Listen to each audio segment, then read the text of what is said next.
The European Photo Exhibition Award, epea for short, aims to create a free space where socially relevant topics concerning Europe are developed and discussed by talented young European photographers.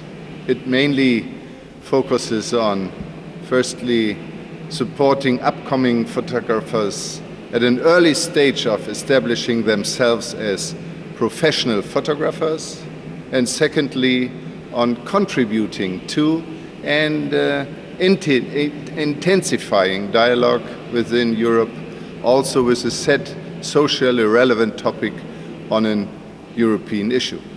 Identity is already a very big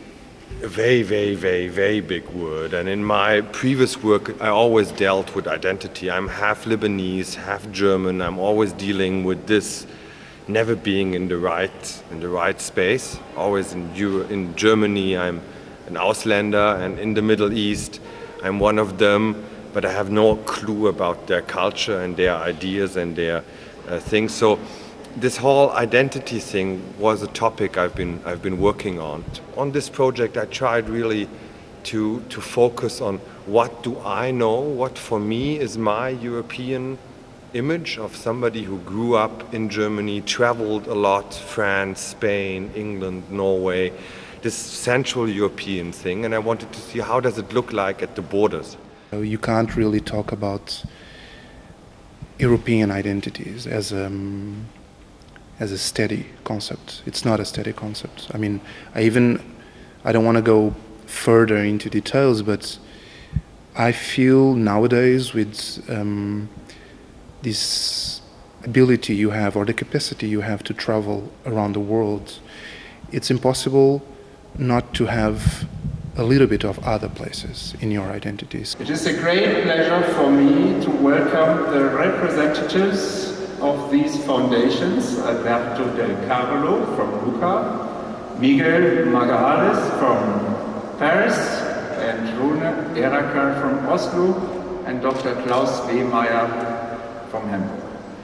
We initiated this program together with 3 partner foundations in January 2011. For the Körber Foundation, the European Photo Exhibition Award continues our aim to foster young talented artists on a European level.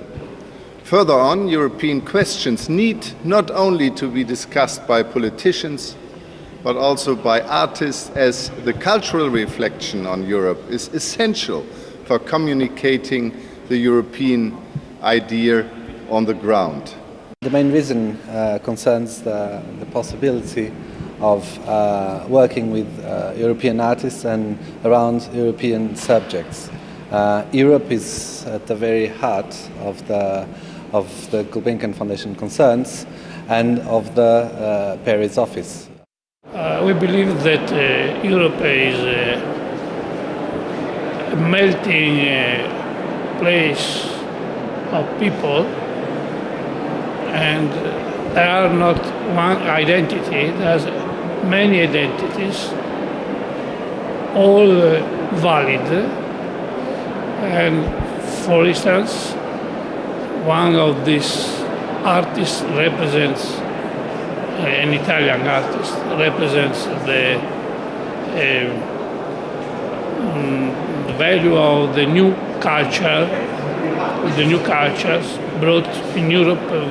The story I decided to show is actually a story about illegal immigration in Europe, and mainly the immigrants coming from the northern coast of Africa. So I decided to start a story in Libya and Tunisia,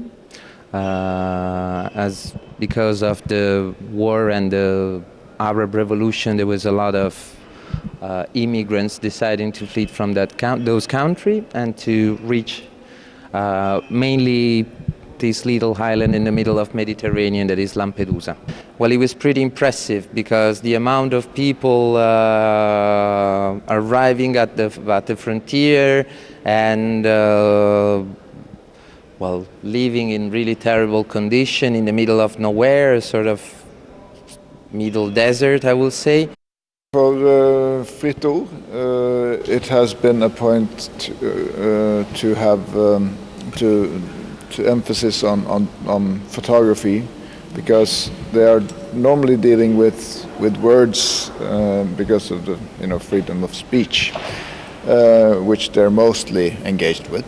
But already in 2007, they contributed a large sum to documentary photography in Norway. I started thinking about European identity, and I thought about when do you start to question or reflect your identity, and for me that was a time period between 12 and 15, when I went to a certain school in Sweden, that I really started to I got very influenced by my friends and my environment. I've been working a lot lately on topics like women, migration and motherhood, and what women do in order to secure the life of their coming children and what they sacrifice. The biggest impression is how they bear living up in the cold Arctic north, where most people are moving from, and where there's nothing that's happening there. It's just really still and dark and quiet, and still they decide to just leave all their friends and their family and the life that they have back home to go up there and basically be quite bored, but knowing that they have economic stability for their future. It's very interesting to see the work of these 12 artists, because within a very concrete notion of diversity, you can feel a common ground between the 12 artists. We have so many images of European identities in our head. I think it's very interesting that you come to exhibition and see 12 projects, such different projects. And also interesting, I feel, is that they are somewhat extending extending Europe. Vorbildhaftes Modell für die Förderung der jungen internationalen Fotonachwuchses von hier aus auf den europäischen Weg bringen konnten. Und Sie wissen, dass mir die Präsentation der jungen und eben halt noch nicht etablierten Fotografie hier im Hause wirklich sehr am Herzen liegt, und ab morgen zeigen wir mit den 2 Ausstellungen, das ist von Herrn Luko schon gesagt worden, Gute Aussichten und epea, 4 Wochen lang 19 junge fotografische Positionen. The photo essays of all 12 photographers will tour in a group exhibition throughout Europe, so that the works will be shown in total 7 months at renowned exhibition venues and festivals in Hamburg, Paris, Lucca and Oslo. Secondly, the artists and their works are presented in a high-quality catalogue. And thirdly, epea provides and promotes an exchange platform as the photographers and the 4 curators participate in workshops throughout the working process. And Europe is always at the core of these projects. So the main concern in this project is to discuss, and in a time of crisis, of political and social and financial crisis in Europe, it's to contribute somehow to a better future. We must continue to work to give a contribution to build the Europe, to build a new Europe from the bottom. So I believe that we must continue this task.